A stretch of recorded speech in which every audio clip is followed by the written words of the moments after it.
এখন দেখছেন YouTube channel Nitai media live.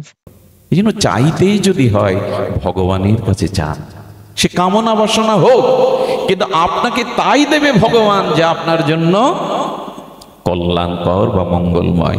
এই জন্য অকাম সর্বকাম মোক্ষ কাম। আরেকটা জিনিস হলো, দেবতা আপনাকে মুক্তি দিতে পারবে না। দেবতা আপনাকে ধন জন পুত্র পরিজন দিতে পারে, কিন্তু এই জন্ম মৃত্যু চক্রে থেকে আপনাকে মুক্তি দিতে পারবে না। আর একটা কথা বলি, দেখুন দেবতার পূজা কিন্তু নিষেধ নয়, আপনি দেব দেবীর পূজা করুন, কিন্তু আপনাদের একটু বলি, ভগবত ভজন না করলে কিন্তু আপনি আপনার লক্ষ্যে পৌঁছাতে পারবেন না। শুনে রাখুন, যে ভক্ত ভগবানকেই চায়, মনে প্রাণে ভগবানের উপাসনা করে, দেবতারাও তাদের শত্রু হয়ে দাঁড়ায়। খুব মার্মিক কথা, কথাটি সবাই নিতে পারবেন না। আপনাদের মনে হবে দেবতা ভগবানের ভজন করলে শত্রু হয়ে দাঁড়ায়। ৮ ভাবে ভগবান তার ভক্তির পথে অন্তরায় হয়ে দাঁড়ায়। ৮ ভাবে, পিতা মাতা স্ত্রী পুত্র কন্যা কুটুম্ব সজ্জন, ৮ ভাবে দেবতারা ওদের মধ্যে প্রবেশ করে আপনাকে ভজন পথ থেকে দূরে সরিয়ে নিয়ে যেতে দেয়। এটা দৃষ্টান্ত শুনুন। একবার আশ্রমে ওখানে পাঠ হতো যোগাবশিষ্ট রামায়ণ, চরম ত্যাগের কথা। বশিষ্ঠদেব রামচন্দ্রকে যে ত্যাগ বৈরাগ্যের উপদেশ দিয়েছিলেন, এরই নাম শ্রী যোগাবশিষ্ট রামায়ণ। অদ্ভুত ত্যাগ বৈরাগ্যের উপদেশ। তো ওই আশ্রমে পিতামাতা কয়েকটি ছেলেকে রেখেছিল আশ্রমের পরিবেশে, গুরুকুলে, তারা যাতে আধ্যাত্মিক বিদ্যা অর্জন করে মানুষ হতে পারে। তো পিতামাতা এসে মহারাজের পাঠ শুনেছে যে সংসার নশ্বর, সংসার অনিত্য, ত্যাগ বৈরাগ্যই জীবনের সারাৎসার। এইভাবে যখন উনি পাঠ করছেন, পরের দিন সকালে বলছেন মহারাজ, পিতামাতাই বলছে মহারাজ, ছেলেকে আর এখানে আমরা রাখবো না। বলে কেন? বলে যে পাঠ আপনি শেখালেন কালকে, তো বলে ও সংসারে আর আসবে না, ও সন্ন্যাসী হয়ে বাবাজি হয়ে চলে যাবে। আমরা চাই না আমাদের সন্তান সন্ন্যাসী বাবাজি হয়ে চলে। এই দেখুন দেবতা ঢুকে গেছে। আমার মনে হলো কেমন জানেন, ছেলে ত্যাগ বৈরাগ্য হবে, ছেলে মহান আদর্শ তার ভিতরে প্রবেশ করে, এটা বাবা মা চাইছে না কেন? বলে এটা দেবতাদের কাজ। দেবতারা এসে গুরু ভক্তি ভগবত ভক্তি পরায়ণ মানুষকে টেনে সংসারের দিকে নিতে চায়। এতে কিন্তু দেবতার নিন্দা করা হচ্ছে না। দেবতারা এই কারণে চায়, কথাটি শুনলে আপনারা সমাধান বুঝতে পারবেন। মানুষ যখন ঈশ্বরের ভজন সাধন করে হরিনাম প্রেম ভক্তির দ্বারা নিজেকে জন্ম মৃত্যু চক্র হতে মুক্ত হয়ে যখন ভগবত ধামে ফিরে যায়, স্বরূপ ধামে ফিরে যায়, তখন স্বর্গলোকের উপর দিয়ে দেবতাদের মাথার উপর দিয়ে যেতে হয়।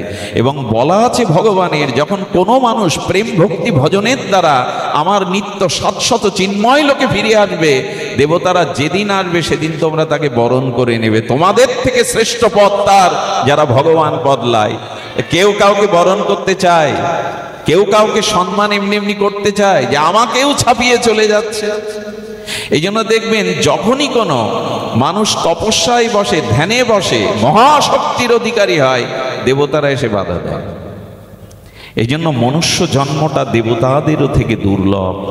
মনুষ্য জন্মটা দেব দুর্লভ, দেবতারাও এই ভাগ্য পায় না। আমরা সেটি পেয়ে করলামটা কি? এই জন্য সব জীব ভগবানকে চাইছে, আর এই উপলব্ধিটা আমাদের করতে হবে ভগবত চরণে। আমাদের এই যে শাস্ত্র কি বলেছে জানেন? কার কাছে যাবেন আপনি? তবে আমরা কি সত্যি মন্ত্রগুলো যথাযথ জীবনে প্রয়োগ করি? প্রায় দেখবেন আমরা মন্ত্রে বলি তমেব মাতা চ পিতা তমেব, তমেব বন্ধুশ্চ সখা তমেব, তমেব বিদ্যা দ্রবিণং তমেব, তমেব সর্বং মম দেব দেব। এ তো মন্দিরে বললাম, ভগবানের সামনে স্তুতি করলাম, কিন্তু কথাগুলি কি আমি মানি? তুমি আমার পিতা, তুমি আমার মাতা, তুমি আমার বন্ধু। আচ্ছা, ভগবান আমার বন্ধু আমি মুখে বললাম, কিন্তু ভগবানকে বন্ধু রূপে মানি তো? মাঝে আমি কোথায় এই কথাটি বলেছিলাম, আজ ভগবানকে বন্ধু মনে করি কই, কিন্তু আমি যদি আপনাদের সামনে ভগবানের বন্ধুত্বের পরিচয় দিয়ে আজ অন্তত আপনি স্বীকার করবেন ভগবান ছাড়া এই জগতে কেউ আপনার বান্ধব প্রকৃত বন্ধু নাই। তার কারণ দেখুন, ভগবানের সহধর্মিণী দুইজন বৈকুণ্ঠে, এক শ্রীদেবী, এক ভূদেবী। তো ভগবান ভূদেবীকে বললেন, তুমি অষ্টদা প্রকৃতি রূপে এই বিশ্ব ব্রহ্মাণ্ড সৃজন করো। ভগবানের ইক্ষণে ভগবানেরই সহধর্মিণী স্ত্রী ভূদেবী আমাদের এই বসুন্ধরা রূপে ব্যপ্ত আছেন। আচ্ছা চিন্তা করুন তো, এই বসুন্ধরা আমাদের মা, মায়ের বুকে আমরা মলমূত্র ত্যাগ করি, মায়ের বুকে পা দিয়ে আমরা চলি, তবু মা মাটি থেকে এত শস্য শ্যামলা হয়ে আমাদের খাদ্য দেয় কেন জানেন? খাদ্য দেয় এই জন্য ভগবানের নির্দেশ। আমি এই পৃথিবী সৃষ্টি করে তোমাকে পাঠিয়েছি, তোমার বুকের ওপর আমার সন্তানগণকে তুমি যথাযথ আহার যোগাবে। আচ্ছা চিন্তা করুন তো, সেই আহার আমাদের দিল বসুমাতার ফসল, বুকে নিয়ে মাটির ফসল নিয়ে আমরা ওটা গ্রহণ করলাম। আচ্ছা আমরা পরিপাক করে যা কিছু গ্রহণ করি, পাকস্থলিতে যাই, ওই খাদ্য যদি ওইভাবে থেকে যেত, আপনি আমি বাঁচতাম? একটু কথা বলুন, বাঁচতাম কি? ওই খাদ্যটা আবার কি হয়, পাকস্থলিতে গিয়ে পুনরায় হজম হয়, পরিপাক হয়। ওই পরিপাকটা কে করে? গীতায় ভগবান বলে দিয়েছেন, আমার মতো বন্ধু দ্বিতীয় পাবে না। এই দেখো, তুমি যা সিদ্ধ করে পাও তা আবার আমি পরিপাক করি। গীতায় অষ্টাদশ অধ্যায়ে গোবিন্দ বলছেন, অথ বৈশানর, বৈষ্ণব রূপে, অগ্নিরূপে আমি পাকস্থলিতে ওটা পুনরায় হজম করাই। খাওয়ার পরে কি আর খবর রাখি ওটা পাকস্থলিতে গিয়ে কি হচ্ছে? কিন্তু গোবিন্দ বললেন, বৈষ্ণব অগ্নিতে আমি ওটা হজম করে প্রথমে রস, রক্ত, অস্থি, মজ্জা এগুলি সৃষ্টি করে তোমার সপ্তধাতুর শরীরকে আমি সবল রাখার চেষ্টা করি। আচ্ছা অন্ন ভোজন করে আমরা ঘুমিয়ে পড়ি, কিন্তু ভগবান ওইটা হজম করতে থাকেন, রস, রক্ত, সপ্ত ধাতু তৈরি করতে থাকেন। এ কাজ কোনো বন্ধু জগতের করে? করে কি? আরো লক্ষ্য করুন তো, আপনি পাঠ শুনে গিয়ে ঘুমাবেন, কিন্তু গোবিন্দ বলছেন আমার বন্ধু কে পাবে? তোমার সাথে তোমার বন্ধু কিন্তু সারা রাত জাগবে না, কিন্তু তোমাকে ঘুম পাড়িয়ে আমি জেগে থাকি। আমি যদি তোমার বুকের মধ্যে জেগে না থাকতাম, চিরজীবনের মতো ঘুম আর তোমার ভাঙত না। আচ্ছা আপনার যে বন্ধু, সে চিরদিন থাকবে তো আপনার সাথে, হয়তো মৃত্যু তাকে নিয়ে যাবে, নাহলে তার থেকে আপনি দূরে সরে যাবেন মৃত্যুর দ্বারা, স্বার্থের দ্বারা, কোনো ঘটনার দ্বারা। 24 ঘন্টা বন্ধু কি সাথে থাকে? সারা জীবন থাকে। কিন্তু গোবিন্দ বললেন, আমি তো তোমাকে ছেড়ে যাই না। আচ্ছা লক্ষ্য করবেন, মা সন্তান প্রসব করার পরে, ভূমিষ্ঠ হওয়ার পরে সন্তানকে 24 ঘন্টা কি বুকে রাখে? পারে কখনো মা 24 ঘন্টা বুকে রাখতে? পারে না। এটা বন্ধ করে দাও। 24 ঘন্টা তো মা বুকে রাখে না।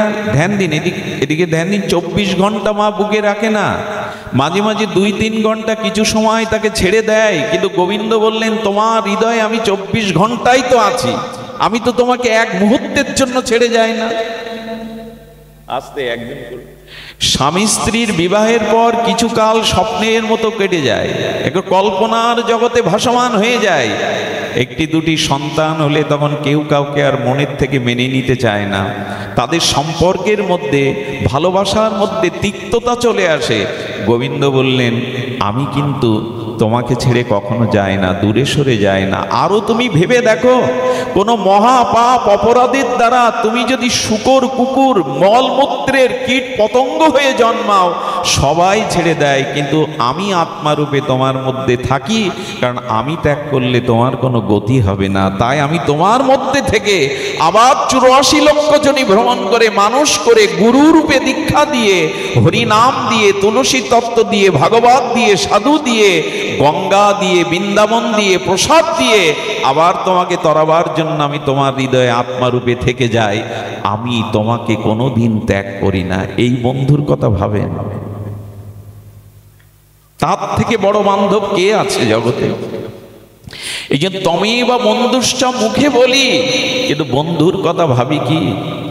তার প্রতি বিশ্বাস এসেছে তো? আমি আপনাদের একটা কথা বলে যাই, সারাটা জীবন অর্থের পিছনে আমরা যে চাকরি বাকরি, ব্যবসা, কিছু যে সময়টা দেই, তার অর্ধেকেরও এক অংশ সময় যদি ভগবানের জন্য দিতেন, অর্থ পান আর না পান আপনি ভগবান পেয়ে যেতেন। এটা নিশ্চিত বিশ্বাস, যদি ওই সময় ভগবানকে দিতেন। সারাটা জীবন মানুষ অর্থের জন্য শ্রম যতটা দেয় তার অর্ধেক নয়, তার একাংশ যদি ভগবানের জন্য দিত ভজনে, সে অর্থ না পেলেও ভগবান পেয়ে যেত। দুর্ভাগা আমরা, যার জন্য জগতে এলাম, যাকে পাওয়ার জন্য এই দুর্লভ মনুষ্য জন্ম পেলাম, তাকেই ভুলে আছি। মুখে বলি তুমি আমার পিতা, তুমি আমার মাতা, তুমি আমার বন্ধু, তুমি আমার সখা, তুমি আমার দ্রব্য, এটা মুখে বলি, কবে কাজে লাগাবো বলুন তো? কবে আমাদের জীবনে এটি কাজে আসবে? তবে আপনাদের এইটুকু বলি, আজ একটি সার কথা বলি, যে কথা আমি ইতিপূর্বে উচ্চারণ করিনি, কেন জানি না। এই মঙ্গলময় পরিবেশে, এই শান্ত সমাহিত চাতক সম আপনাদের ভাগবত শ্রবণের উৎকণ্ঠা থেকে হয়তো স্বপ্রকাশ হচ্ছেন ভাগবতে এই কথাটি। দেখুন, আমাদের প্রয়োজন শুধু ধারা বদলানো। কথাটি একটু ধ্যান দিয়ে শুনতে হবে। দেখুন, আমাদের যে দেহ, আমাদের যে ইন্দ্রগুলি, সব বহির্মুখী। আচ্ছা, চোখ কোন দিকে ছুটতে চায়, ভেতরে না বাইরের দিকে? দৃশ্য দেখতে কোন দিকে যায় চোখের গতি? কানও তো বাইরের কথা শোনার জন্য ব্যস্ত, নাকি ভেতরের কথা? বাইরের কথা, তাই না? চামড়ায় যে স্পর্শ সুখটা পাই, সেটা বাইরে থেকে কারো স্পর্শ সুখ নেয় না, ভেতর থেকে চায়। জিহ্বাটার যে রস সুখ চাই, সেটা বাইরে থেকে কিছু জিহ্বায় দিয়েই তো সে সুখ পায়। সব কিছু বহির্মুখী, তাই না? চোখ, কান, নাক, মুখ, এগুলি সব বহিরের বস্তুতে এই প্রপঞ্চময় শব্দ স্পর্শ থেকে সুখ পায়। তার মানে ইন্দ্রগুলো বারবার বাহিরের দিকেই যেতে চায়, চাই কিনা? তো চক্ষু, কর্ণ, নাসিকা, জিহ্বা, আমাদের ত্বকটা সব বাইরের বস্তুর দিকে ধাবিত হয়। একে বলে ধারা। আমাদের কর্মেন্দ্রিয়, আমাদের এই জিনিসগুলো না বহির ধারার দিকে ছুটে চলেছে। সাধন বা ভজন কাকে বলে জানেন? ধারাটা উল্টালে বানানটা কি হয়? ধয়াকার রয়কার, ধারা। এটা উল্টে দিলে কি হয়? রাধা। ভজন সেই দিনই হবে যেদিন এই বহির্মুখ ইন্দ্রিয়ের ধারাকে ভেতরমুখী করতে পারবেন, অন্তর্মুখী করতে পারবেন। তখন ধারাটাই রাধা হয়ে যাবে, ধারাটাই তখন রাধা হয়ে যাবে। আর রাধারানীর জন্যই তো ভজন সাধন, রাধারানীর জন্যই তো সকল কিছু। কারণ করুণা ভগবানের মধ্যেও জানায়, লাদিনী শক্তি করুণাময়ী মহাভাবময়ী রাধারানীর মধ্যে তাই আছে।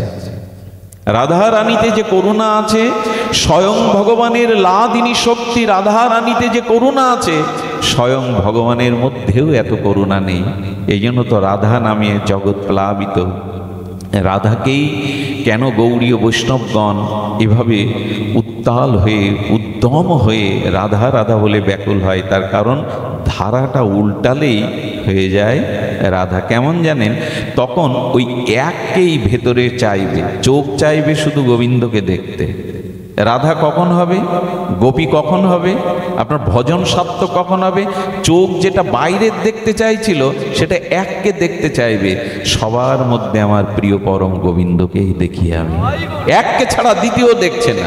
আচ্ছা, কানটাকে কি বলছে? এতদিন বাইরের কথা শুনেছো, আবর্জনা, পরনিন্দা, পরচর্চা শুনেছো, এখন কানে শুধু গোবিন্দ কথাই যাবে, অন্য কথা যাবে না। জিহ্বা যদি কিছু রস আস্বাদন করতে হয়, তবে গোবিন্দ বিষয় রস আস্বাদন করো, হরি নামামৃত রস আস্বাদন করো, প্রসাদ অমৃত রস আস্বাদন করো, অন্য রস আসছে চাইবে না। যদি স্পর্শ সুখী চায়, তো কোনো শুদ্ধ ভক্তের স্পর্শ সুখ সে চাইবে, যার স্পর্শে গোবিন্দ স্মৃতি জাগবে, যাকে বুকে জড়িয়ে ধরলে ভগবানের স্মৃতি জেগে যাবে। পুত্রকে বুকে জড়িয়ে ধরে যেমন বাৎসল্য প্রেমকে প্রগাঢ় হয়, বাৎসল্য প্রেমের তরঙ্গ আসে, তেমন তোমার কোনো শুদ্ধ ভক্তকে স্পর্শ করে যেন আমার ভিতরে সেই ভাবদশা বোধহয় হয়। সব তখন বাইরে না ছুটে ভেতরে ছুটছে। এরই নাম ভজন, এরই নাম ধারা বদলানো, রাধা মার্গে যাওয়া। এই ধারাটা আমাদের বদলাতে পারি আমরা যদি সাধুগুরু বৈষ্ণবের বিশেষ কৃপা হয়, তাদের অনুকম্পা পেলে, তাদের করুণা পেলে আপনার এদিকে ছুটবে, অবশ্যই ছুটবে।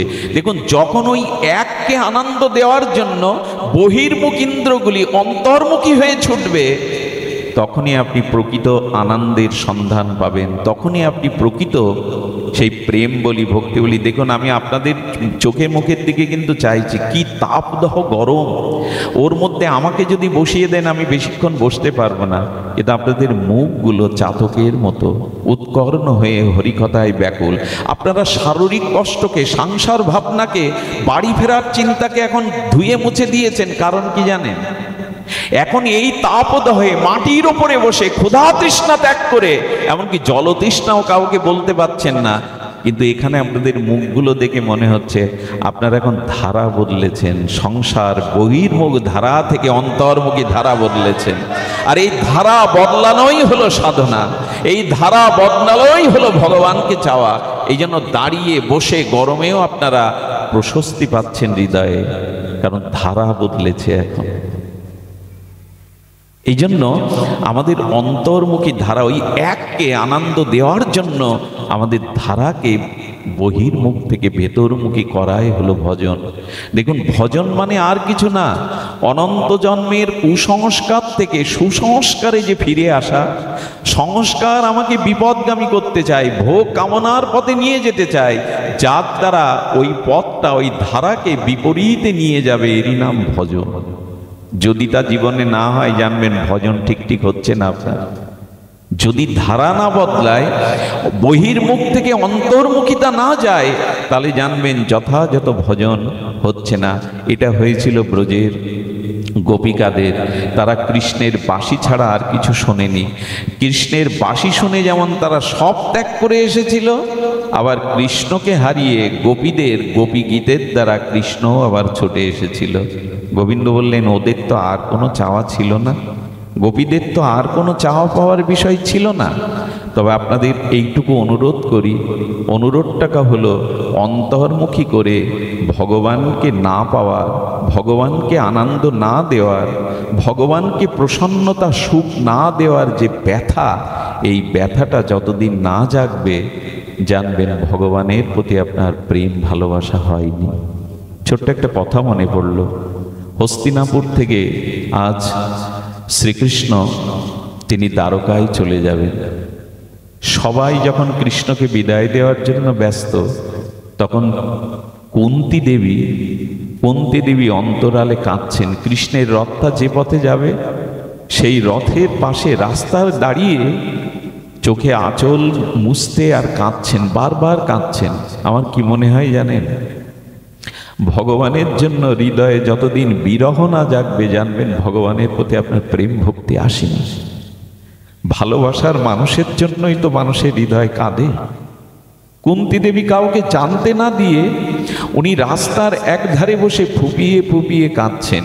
ভগবানের জন্য যে এই বিরহটা, কত কাঁদলাম বলুন তো। রোগ শোক, সন্তান আদি, পুত্র কন্যা, কুটুম্বের জন্য অর্থের লস হয়ে গেল, ক্ষতি হয়ে গেল, কত কাঁদলাম। ওই ভগবানের জন্য কতবার কেঁদেছি।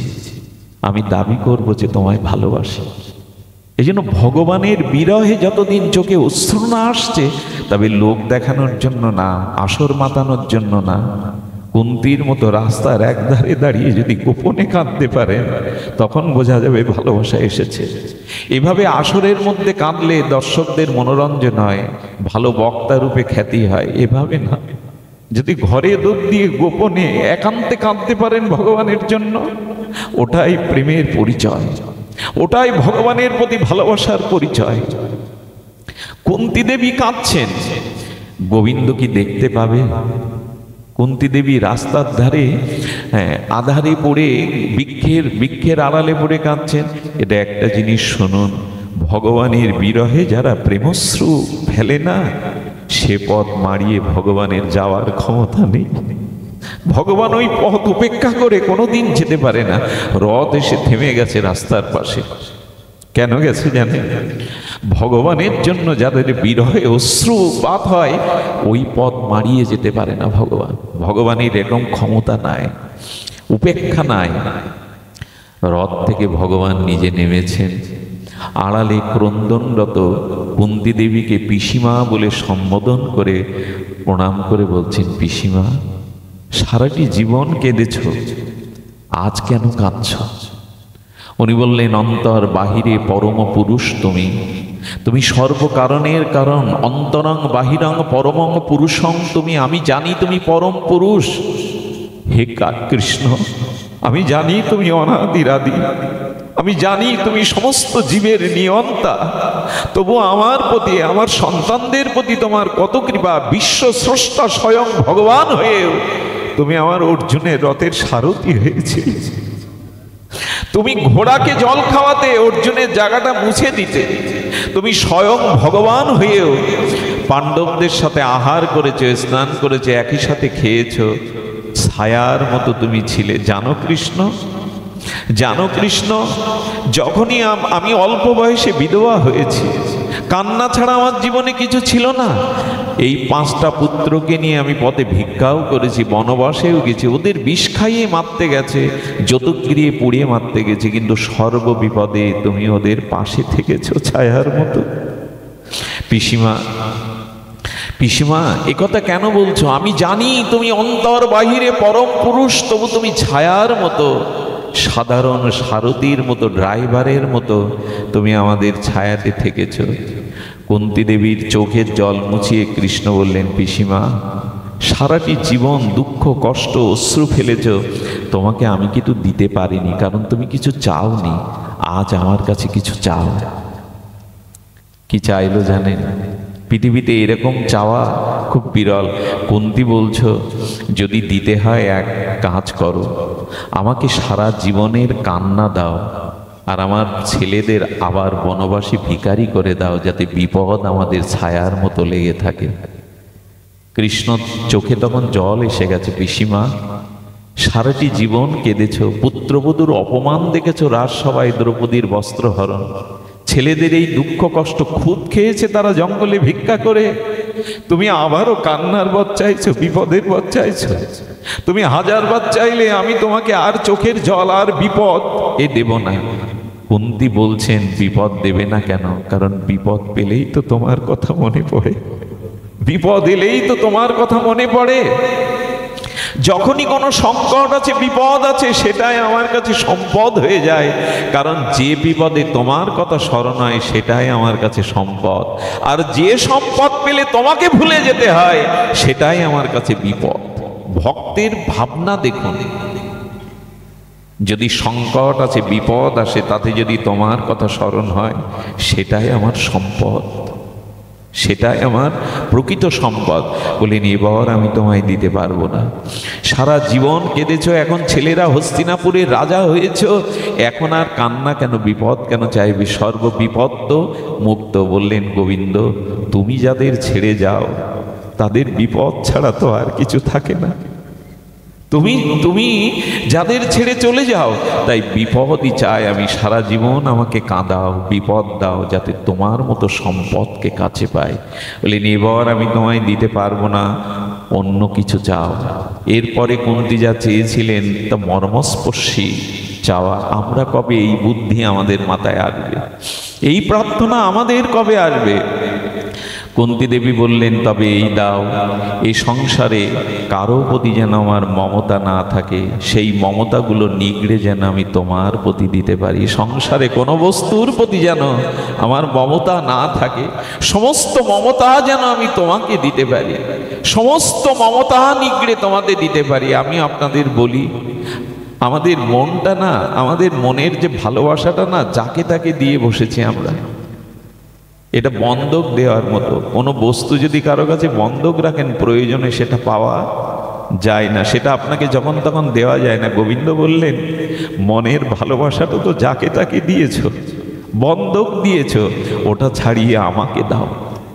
ওই যেখানে মনটা বন্ধক দিয়েছ, ভালোবাসা যাকে যাকে দিয়েছ, ওটা ছাড়িয়ে আমাকে দাও। কারণ ভালোবাসার মূল্য আমি ছাড়া কেউ দেয় না জগতে। এই জগতে যাকে ভালোবাসবে, সেখান থেকে একটা আঘাত আসবে তোমার। এই জগতের ভালোবাসাটার মধ্যে স্বার্থ আছে, নিজের সুখের বাসনা আছে। কেউ স্বার্থ ত্যাগ করে নিজ সুখ জলাঞ্জলি দিয়ে ভালোবাসতে চায় না। এই জন্য ভালোবাসাকে আমরা বারবার কলঙ্কিত করেছি। সংসারে নিজ স্বার্থ, নিজ সুখের চিন্তায় বারবার ভালোবাসাকে আমরা কলঙ্কিত করি। এ জগতের ভালোবাসা বড় ছলনাময়, জানেন। স্বামী স্ত্রী সংসারে আবেগে ভালোবেসে কিছুদিন কাটালো, যদি স্ত্রী বিয়োগ হয় না, মারা যায়, তো স্ত্রীর চিতাতে তার জীবন, তার ওই লাশ পুড়তে দেখে না স্বামীর পুরনো স্মৃতি মনে পড়ে, আর পুরনো স্মৃতি মন্থন করতে করতে নোনা জল চোখ দিয়ে গড়িয়ে পড়ে, আর কি বলে জানেন, আর কাউকে মন দেব না, আর কাউকে ভালোবাসতে পারবো না। সমাট যায় না, এই সুর বদলে যায়, এই গান বদলে যায়, আবার কারো হাত ধরে তাকে ঠকায়। এই সংসারের ভালোবাসা স্বার্থময়, নিজের সুখের জন্য মাঝখানে আপনাকে রেখে ভালোবাসে। একমাত্র নিঃস্বার্থ ভালোবাসা ভগবানের কাছেই পাওয়া যায়, তিনি কোনো কিছু না রেখেই ভালোবাসেন। এই জন্য ভালোবাসাটার গতিপথ তার দিকে দিতে হবে, আমরা দিতে পারিনি। এই জন্য আজ আসুন আমরা কৃষ্ণদাস একটি ভক্তের চরিত্র শ্রবণ করেই পাঠ বিশ্রাম করি। গভীর রাত হয়ে যাচ্ছে, আপনারাও দূর দূরান্ত থেকে এসেছেন। ভালোবাসার লক্ষণ কি জানেন? যেখানে যা কিছু প্রিয় মনে হবে, সেই প্রিয় বস্তু ভগবানকে দেওয়ার জন্য একটা মনে বাসনা জাগবে। দেখুন, ভালোবাসার এটাই লক্ষণ। আচ্ছা, বাড়ি থেকে মাতাজির একটা লিস্ট করে দিয়েছে, এই এই জিনিসগুলো বাজারে কিনতে হবে। সব কিছু লিস্ট দেখে কিনে না, 10টা টাকা পকেটে আছে আপনার, আর লিস্টে কোনো জিনিসের তালিকা নেই। ওই 10 টাকা ভ্যান ভাড়া দিয়ে 2 কিলোমিটার আপনাকে আসতে হয়, কিন্তু কি করে জানেন, ওই 10 টাকা দিয়ে একটা মিষ্টি কেনে, কারণ বাড়ি নাতিটা রয়েছে। ওই ভ্যান ভাড়াতে ভ্যান ভাড়া না দিয়ে নাতি, আচ্ছা নাতির ওই লিস্টটা কি লেখা ছিল, নাতির জন্য একটা রসগোল্লা নিতে হবে, কিন্তু যেহেতু ভালোবাসার একটা মানুষ বাড়িতে রয়েছে, তাই তার কথা ভেবে লিস্টে না থাকলেও ওখানে তার জন্য কিছু নিতে ইচ্ছা করে, ভালোবাসা রয়েছে বলেই তো। আচ্ছা, ওই নাতির জন্য 2 কিলোমিটার পথ হেঁটে আসলেন, 10 টাকা দিয়ে মিঠাই এনে তার গালে তুলে দিলেন। আপনি যখন মারা যান, আপনার বুকে ওদের আর দেবে? ওদের না দেখে থাকতে পারতেন না, দেবে না। আজ ভালোবাসা থেকে সরিয়ে নেবে, আজ আর আপনার কাছে কাউকে দেবে না। এই কথার অর্থ হলো, ভালোবাসাটা একটা জায়গায় গিয়ে ভেঙে যায়, ধ্বংস হয়ে যায়। যা ধ্বংস হয়, যা বিচ্ছেদ হয়, তাকে প্রেম বলে না। প্রেম আমি একটু আপনাদের অনুরোধ করি, প্রেম কখনো বিজ্ঞাপনের জিনিস না। যারা প্রেমের কথাটা মুখে একবার বলে ফেলেছে, ওইখানে প্রেম নাই। খুব মজার কথা কি জানেন, ভাগবত বলছে, যারা মুখে ভালোবাসার কথা, প্রেমের কথা ঝড় তুলে দেয়, ওইখানে জানবেন প্রেম বা ভালোবাসা বলে কিছু। প্রেম ভালোবাসা অনুভূতি জগতের বস্তু, ওটা বলা কওয়ার বস্তু নয়, ওটা বলে হয় না ওইটা। কিন্তু আজকের দিনে কি হয়েছে জানেন, এখন প্রেম ভালোবাসাটাকে আমরা বিজ্ঞাপনে প্রচার করেছি। স্বামী স্ত্রীর আনন্দঘন মুহূর্তগুলোও যেন মোবাইলে না দিতে পারলে শান্তি নেই। প্রেম কখনো বিজ্ঞাপনে নিয়ে যাবেন না। আচ্ছা, আপনার বাড়িতে এখন কত টাকা আছে, সিন্ধুকে কবরী সোনা আছে, এটা লোককে বলেন আপনি? আমি 1000 কথার মধ্যে একবার বলবো, আমার বাড়িতে এখন এত টাকা আছে, এত সিন্ধুকে আছে। সামান্য সোনা দানা টাকাও যদি মানুষ গোপন রাখতে চায় সুরক্ষিতর জন্য, প্রেম সুরক্ষিত রাখার বস্তু, বাইরে বলবার বস্তু না।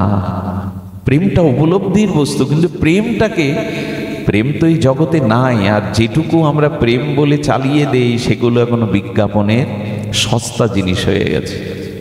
ভালোবাসা কখনো মুখে বলার জিনিস না, এটা অনুভূতির জিনিস। মা শিশু সন্তানের মুখ দেখে বুঝে নাই ওর ক্ষুধা লেগেছে, এটা বলতে হয় না সন্তানকে। এই জন্য ভালোবাসা কখনো বাইরে ব্যক্ত করার বস্তু নয়, ভালোবাসা কখনো বিজ্ঞাপন করার বস্তু নয়। আজকে এই জগৎ সংসারটা হয়ে গেছে উন্মাদের মতো, উচ্ছ্বাস তরঙ্গে সব কিছু বিজ্ঞাপনের হয়ে গেছে।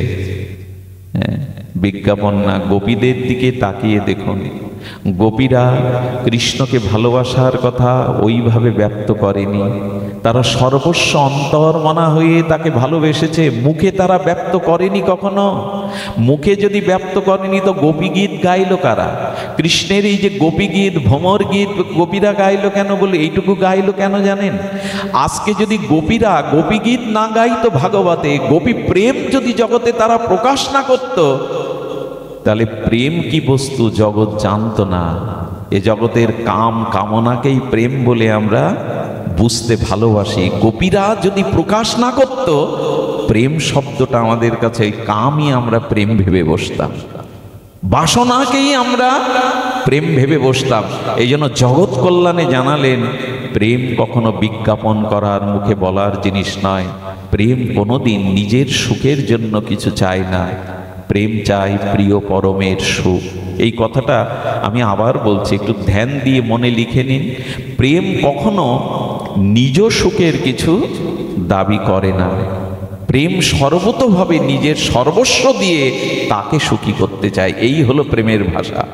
প্রেম কখনো আত্মসুখ চায় না, নিজ সুখ চায় না। প্রেম সর্বতোভাবে প্রিয়ের সুখ, তারই সুখ, এটাই। গোপীগণ এটা প্রমাণ করে জগতে দেখিয়ে গেছেন। তাদের আত্মসুখ ছিল না, তাদের দেহ ধর্ম, কুলধর্ম, সব ধর্মই তারা জলাঞ্জলি দিয়েছে ভগবানের জন্য, ব্যক্ত করেনি। রাধারানীকে ললিতা সখী একদিন বলছে, ললিতা সখী বলছে, ধ্যান দিয়ে শুনুন রাধে, দশম দশায় মুষ্টিত হয়ে পড়ে যাস, তোর নাসিকায় তুলা ধরলে নিঃশ্বাস ক্রিয়া থাকে না, এভাবে কবে প্রাণ দশম দশায় চলে যাবে? ভেতরে এত ব্যথা না লুকিয়ে আমাদের সাথে বল না। প্রিয়জনের সাথে মনের বেদনা খুলে বললে মনটা হালকা হয়।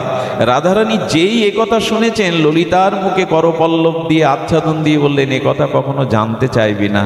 শুনে রাখ ললিতা, যদি আমার কৃষ্ণ বিরহের যে ভেতরে বিরহ বিরাজ করছে, সে যদি নিঃশ্বাস দিয়ে বাক্য দিয়ে সেই বিরহ বাইরে প্রকাশ হয়, অনন্ত ব্রহ্মাণ্ড পুড়ে ছাই হয়ে যাবে। একথা মেনে নিতে পারবো তো আমরা?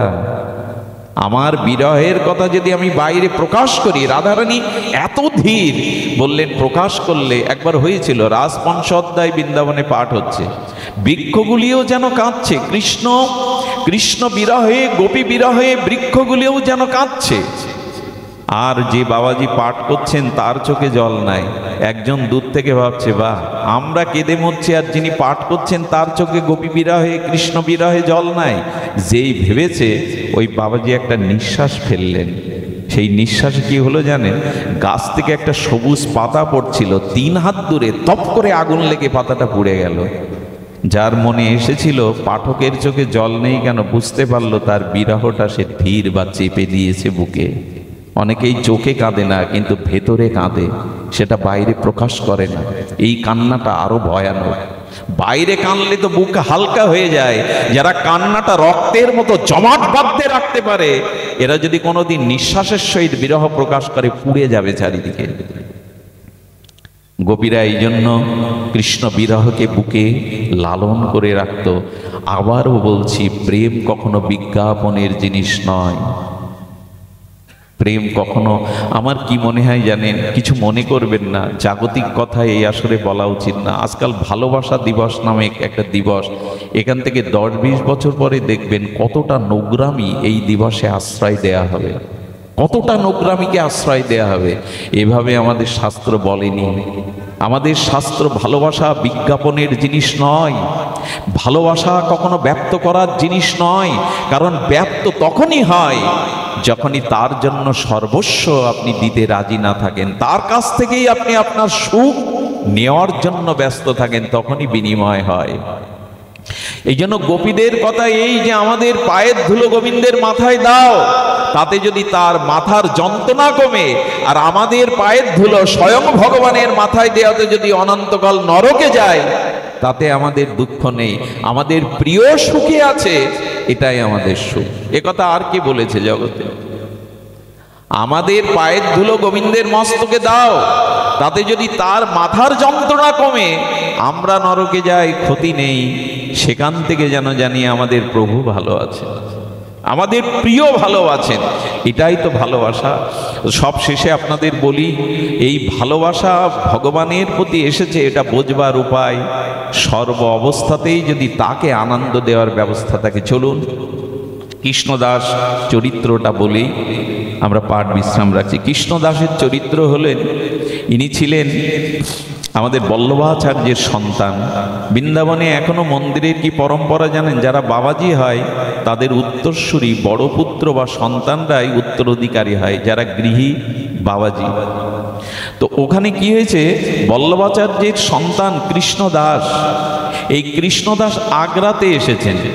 আগ্রা আপনারা জানেন আমাদের যে বৃন্দাবনের পাশেই আগ্রা, আগ্রাতে জিলিপি খুব বিখ্যাত। আর সেই জিলিপি যিনি ভাজছেন, সেই জিলিপির মৌ মৌ মিষ্টি গন্ধে যেন পুরো গলিটা ভরে গেছে।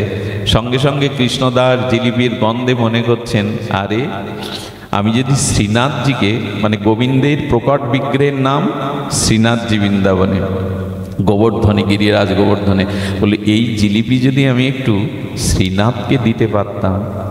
কিন্তু এই জিলিপি তো তাকে দেওয়া যাবে না, ওটা মন্দিরে তৈরি করা, আমি আছি এখানে।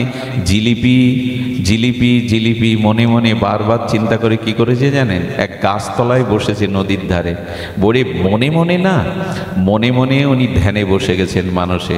নিজে নিজে জিলিপি তৈরি করলেন, রসে ডোবালেন, শ্রীনাথজিকে সোনার থালায় দিয়ে কাঁদছে আর বলছে, শ্রীনাথজি মন খুব চেয়েছে তোমাকে জিলিপি পাওয়াতে, এইভাবে মনে মনে দেওয়া ছাড়া তো আমি বাইরে দিতে পারছি না, গ্রহণ করো না, তুমি তো অন্তর্যামী, তুমি তো ভক্তের নিবেদন যে কোনো অবস্থাতেই গ্রহণ করতে পারো, করো না তুমি। এইভাবে যখন চোখের জলে জিলিপি সোনার তালে নিবেদন করেছে, কি বলবো আপনাদের, ভক্তমাল চরিত্রে বলছেন। বিট্টলজি গোসাই মন্দিরে ভোগ লাগিয়ে উনি কি করবেন, ভোগ লাগিয়ে কি করেছেন, ভোগ লাগিয়ে মন্দির যখন ভোজন আরতি দিয়ে দুয়ার খুলেছেন, কি বলবো আপনাদের, সেদিন ভোগের থালাগুলো সব চারিপাশে দূরে দূরে সরানো, শুধু সোনার থালায় এক থাল জিলিপি পড়ে আছে, ওর থেকে দুই একটা নিয়ে নিয়েছেন শ্রীনাথজি। অবাক হয়ে বিট্টলজি বলছেন, আরে জিলিপি ভোগ তো সোনার থালে আমি তোমায় দেয়নি, কে দিল তোমায় এটা? উনি মনে মনে ভাবলেন, তোমার কোনো প্রিয় ভক্ত হয়তো মনে মনে তোমাকে নিবেদন করে দিয়েছে, আজ তুমি সেটাই পেয়েছো, অন্য প্রসাদ পাওনি। হ্যাঁ, পরে যখন কৃষ্ণদাস ফিরে এসেছে, বিট্টলজি বলছে, জানো আজ একটা অলৌকিক ঘটনা ঘটেছে। আরে শ্রীনাথজি আজকে জিলিপি পেয়েছে সোনার তালে, কে তাকে দিয়েছে? আপনি আমি হলে চিৎকার করে বলতাম আমি দিয়েছিলাম, কিন্তু গুরুদেবের কাছে নিজের ওই যে প্রেম সর্বদা গোপন রাখা হয়, নিজের অভিমান বাড়বে, নিজের বড়ত্ব বাড়বে। গুরুদেবের দিকে তাকিয়ে বলছেন, সে ভক্ত হয়তো ভাগ্যবান যে তার জিনিস শ্রীনাথজি গ্রহণ করেছে। আমরা মনে মনে দেই তো। আপনাদের মনে আছেন শ্রীমান মহাপ্রভুর দ্বিতীয় আবেশ অবতার শ্রীনিবাস ঠাকুর। এই শ্রীনিবাস ঠাকুর তিনি বীরহাম্বির রাজার ওখানে পাঠ করতেন, গ্রন্থ চুরি হয় ওইখান থেকে উদ্ধার হয়, ওখানে পাঠ করতেন। পাঠ করতে করতে উনি 2-3 ঘন্টা লীলাস্মরণে ডুবে যেতেন। খুব ধ্যান দিয়ে শুনুন। একদিন লীলাস্মরণে একান্তে বসেছেন, সারা দিন আর লীলাস্মরণ থেকে উঠে আসেননি। দ্বিতীয় দিন কেটে গেছে, বীরহাম্বির রাজা আর শ্রীনিবাস ঠাকুরের ভক্তরা বলছেন, আচার্য কেন দৌড় খোলে না, আচার্য কেন বাইরের জল অন্য কোনো কিছু চাই না। 3 দিন পর দরজা খুলে দেখা গেল সেই 3টি দিন ধরে এক জায়গায় এ জগতে নাই। নিঃশ্বাসের সামনে দেখা হলো প্রাণ আছে কিনা, দেখছে দেহের কোনো স্পন্দন নাই। 3টে দিন কি করেছে জানেন? নিত্য লীলাতে আমাদের দেহ দুটি। আচ্ছা, আপনি এখানে বসে আপনার ঘরে চলে যেতে পারেন, যে বাচ্চাটাকে মেয়েটাকে ঘরে রেখে আসছেন, এইখানে বসে ওইখানে গিয়ে ঘরের মধ্যে আসবাবপত্র মেয়েটার মুখ দেখে আপনি আবার ফিরে আসতে পারেন। এই শরীরটা কোন শরীর? আপনি এখানে ওখানে চলে গেল, এটাকে সূক্ষ্ম শরীর বলা হয়, মানস শরীর বলা হয়। শরীর 3টে, স্থূল শরীর, কারণ শরীর, সূক্ষ্ম শরীর। যেমন ফুলটা এখানে ফুটে আছে, গন্ধটা বাতাসে বহুদূরে আপনার নাসিকায় চলে গেছে, এটা সূক্ষ্ম গন্ধ। এমনি করে শরীর আমাদের 3টি। উনি এই যে জৈব শরীরকে ত্যাগ করে গুরুদেবের দেওয়া সেই মঞ্জরি স্বরূপে উনি 3 দিন কোথায় হারিয়ে গেছেন জানেন? বৃন্দাবনে যমুনাতে জলকেলি করছিলেন রাধারানী। স্নান করতে গিয়ে রাধারানীর নাকে নথটা পড়ে গেছে, আর উনি রাধারানীর সখী মঞ্জুরি রূপে ওই রাধারানীর নথটা খুঁজছেন আজ 3 দিন ধরে। 3 দিন যখন ওনার এইসব কথা, হয়তো অনেকের মনে হবে কাল্পনিক, কাল্পনিক নয়। আমাদের দেহ শুধু এই দেহ নয়, অন্তর মনা হয়ে প্রেম ও রাজ্যে মঞ্জুরি ভাব সাধনায় হারিয়ে গেছেন উনি বৃন্দাবনে, অথচ দেহটা এখানে। সেই লীলা চিন্তা করতে করতে 3 দিন যখন চেতনা ফেরে না, তখন ওনারই শিষ্য ওনারই শিষ্যকে ডাকা হলো রামচন্দ্র কবিরাজকে। রামচন্দ্র কবিরাজ বড় অনুভবী, উনি বললেন গুরুদেবের কিছু হয়নি, আপনারা বসুন, আমি দেখছি। উনিও ধ্যানে বসে গেছেন।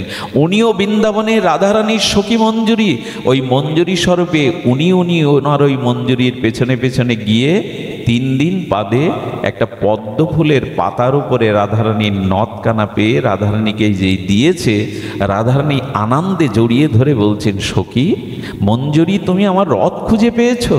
এই রথ, এই নথ আমার কাছে বড় প্রিয়। তবে তুমি যখন দিয়েছো, রাধারানীর গালে তাম্বুল ছিল, সেই চিবানো প্রসাদী অধরামৃত তাম্বুল ওকে কিছু দিয়েছে। ওটা আসলে বেঁধে নিয়ে পরমানন্দে তখন ধ্যান খুলেছে। যেই ধ্যান খুলেছে কি বলবো, চারিদিকে একটা দিব্য অপার্থিব গন্ধ চারিদিকে ভরে গেছে। সব হচ্ছে এই গন্ধ কোথা থেকে এলো? তখনই শ্রীনিবাস আচার্য আসল থেকে সেই রাধারানীর চর্বিত তাম্বুল পানটা সবাইকে এক বিন্দু বিন্দু দিল। কি বলবো আপনাদের, ওটা যেই মুখে দিল, সব প্রেমে আপ্লুত হয়ে কেউ গড়ায়, কেউ কাঁদে, কেউ প্রেমাবিষ্ট হয়ে যায়। বুঝলেন উনি 3টে দিন ওখানেই লীলায় ওই নথ অন্বেষণে ছিলেন।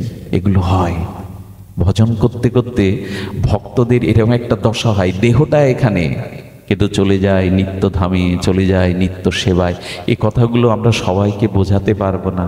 বিশেষ গুরু কৃপা না হলে, বিশেষ ভজন জগতে প্রবেশ না হলে আমরা এটা উপলব্ধি করতে পারবো না। তো তেমনি সোনার থালায় জিলিপি নিয়েছেন। আর একদিন কি ঘটনা ঘটেছে জানেন? আহা, কি অদ্ভুত ঘটনা! কৃষ্ণদাস এমনি করে যা কিছু দেখে তা তার প্রিয় শ্রীনাথজিকে দেওয়ার জন্য বড় ব্যস্ত। উনি পদ লিখে কীর্তন করে শোনাতেন, পদ রচনা করতেন, নিজে সুর করতেন, শোনাতেন। আর ঠিক একই সময় শ্রীনাথজির সেবায় আর একজন সুরদাস, অন্ধ সুরদাস, সেও অভূতপূর্ব শ্রীনাথজির পদ রচনা করে আনন্দ দিতে। একটা জিনিস বলি, ভগবান সব থেকে আনন্দ পায় সঙ্গীতে। সঙ্গীত দেখবেন, যে কোনো সাধকের জীবনে সঙ্গীত থাকতেই হবে। সঙ্গীতে যতটা ভগবান আনন্দ পান, আহ্লাদিত হন, অন্য কিছুতে হন না। এই জন্য আমাদের ভারতীয় এই সনাতন ধর্মের সাধনার একটা অংশই হলো সঙ্গীত। সংকীর্তন ধর্ম কেন জানেন? সংকীর্তনে ভগবানকে পরম আনন্দ দেওয়া যায়। সুরের দ্বারা যতটা ভগবানকে বশীভূত করা যায়, অন্য কিছুতেই। মীরাবাই কি করে পেল গো? তার গিরিধারী লালাকে ভজনের দ্বারাই পেল। আজকে মা জগৎজননী আদ্যাশক্তি দেবী ভাগবতী রামপ্রসাদের বেড়া বেঁধে দিতে আসছেন তোর মুখে ভজন শুনবো বলে। জগৎজননী বেড়ার দড়ি ভিড়িয়ে দিচ্ছেন, একটা ভজন শোনাও। আমাদের ধর্মের উপাসনাটা সংকীর্তনাঙ্গ সাধন। এই জন্য সংকীর্তন করে 2 জন শোনাতেন। একদিন সুরদাস বলছে, কৃষ্ণদাস তুমিও শোনাও শ্রীনাথজিকে, আমিও শোনাও, কিন্তু তোমার প্রতিটা পদে আমার নকল করা।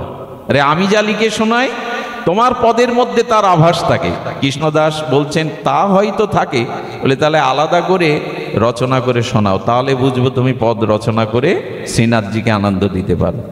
যে পদই লেখেন, দেখবেন আজকের বিশ্বে যে যত কবিতা লিখুক, ওই সেই পুরাতন কবিদের কোনো না কোনো ছায়া তার মধ্যে থাকবেই।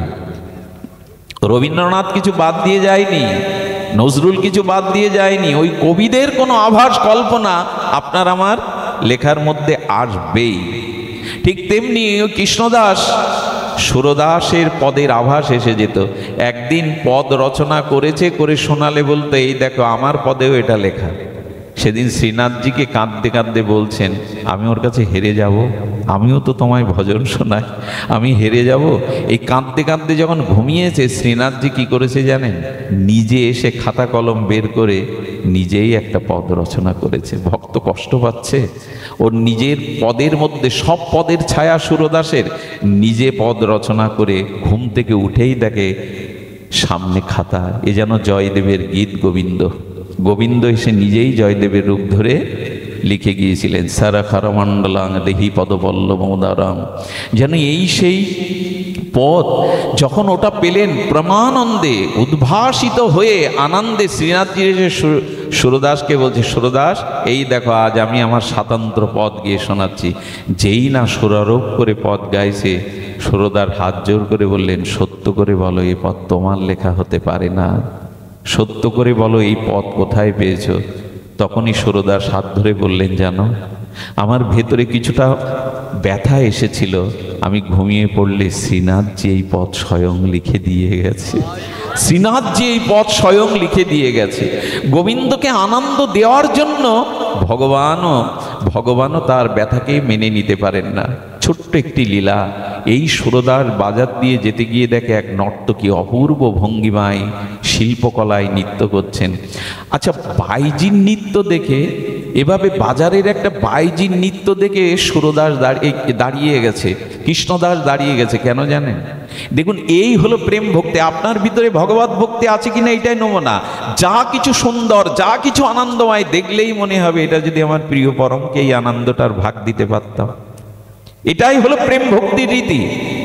যার প্রতি ভালোবাসা আছে তার কথা মনে পড়ে কিনা, ভালো কিছু দেখলে, ভালো কিছু খেতে গেলে ভগবানের কথা মনে পড়ে, তো তিনি এতে আনন্দ পাবেন। তো ও মনে করেছে এই নৃত্য আমি যদি দেখাতে পারতাম আমার শ্রীনাথজিকে। আসলে এই নাচ গানের মধ্যে বাজারে কৃষ্ণদাসকে দেখে কেউ ঠাট্টা করতে লাগলো, বাবাজি তুমিও আটকে গেছো, খুব ভালো, মানুষকে আর ছাড়ে, বাবাজি তুমিও, কে কি বলে বয়ে গেছে। নৃত্য দেখার পরে দুটো সোনার মোহর বের করেছে, নিয়ে ওর হাতে দিয়ে বলছেন, এটি রাখো। সোনার মোহর দিচ্ছেন কে আপনি? বাবাজি মহারাজ। আর এই নৃত্য আপনি কেন দেখছেন? এখানে আপনার কি কাজ? বললেন, তোমাকে নৃত্য দেখাতে হবে একজনকে। বললেন, সে ধনী না হলে আমি নৃত্য দেখাবো না। বলে, তার থেকে ধনী এই পৃথিবীতে কেউ নাই, এই দুটো স্বর্ণ মুদ্রা রাখো, আমার সাথে চলো। বললেন, ঠিক আছে চলুন। উনি পিছনে পিছনে যাচ্ছেন, গিরিরাজ গোবর্ধনের তীর দিয়ে যখন আশ্রমে নিয়ে যাচ্ছেন, ব্রজের সাধুরাও ভুল বুঝল কৃষ্ণদাসকে। শেষ পর্যন্ত বাইজির সঙ্গ, সেই পর্যন্ত নর্তকীও আনছে শ্রীনাথজির মন্দিরে। হলোটা কি কৃষ্ণদাসের? মাথা খারাপ হয়ে গেল। সবাই ছিচা করছে, নিন্দা করছে, কিন্তু অন্তরের কথা কে বুঝবে? কি করলো জানেন? খুব ধ্যান দিয়ে শুনুন। ওখানে গিয়ে বললে, যমুনায় স্নান করো। যমুনায় স্নান করার পরে কি করলেন জানেন? শ্রীনাথজির প্রসাদী একটা কাপড় দিলেন, এটা পরো। শ্রীনাথজির অলংকার দিলেন, এটা পরো। এইগুলো পরার পরে বলছেন, কাকে নাচ দেখাবো? কাকে নাচ দেখার জন্য এনেছেন? মন্দিরের দুয়ার খুলে শ্রীনাথজির দিকে তাকিয়ে বলছেন, আমার এই বান্ধবকেই তোমার নাচ দেখাতে হবে। সঙ্গে সঙ্গে বললেন, আপনি কি উন্মাদ? আপনি কি আমাকে পাগল পেয়েছেন? আমি একটা মূর্তিকে নাচ দেখাবো? যেই বলেছেন মূর্তিকে নাচ দেখাবো, বললেন, তোমার অনন্ত কোটি জন্মের সৌভাগ্য, আজকে যার বস্ত্র পরেছো, যার অলংকার পরেছো, এটা দেব দেবীরাও সহজে পায় না।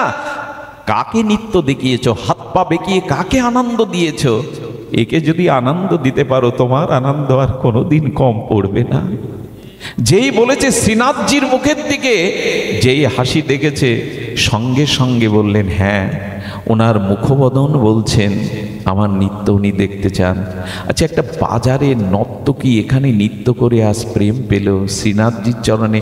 ওই নৃত্য করতে করতে শ্রীনাথজি হেসেছিলেন, এবং ওই নর্তকী সারা জীবনের জন্য আর কোথাও নাচেননি, ওইখানেই শ্রীনাথজিকে তিনি নৃত্য দেখিয়ে ভজন করে গেছেন। আমার কি মনে হয় জানেন, একজন বাজারের পতিতাই কৃপা পেল কেন জানেন?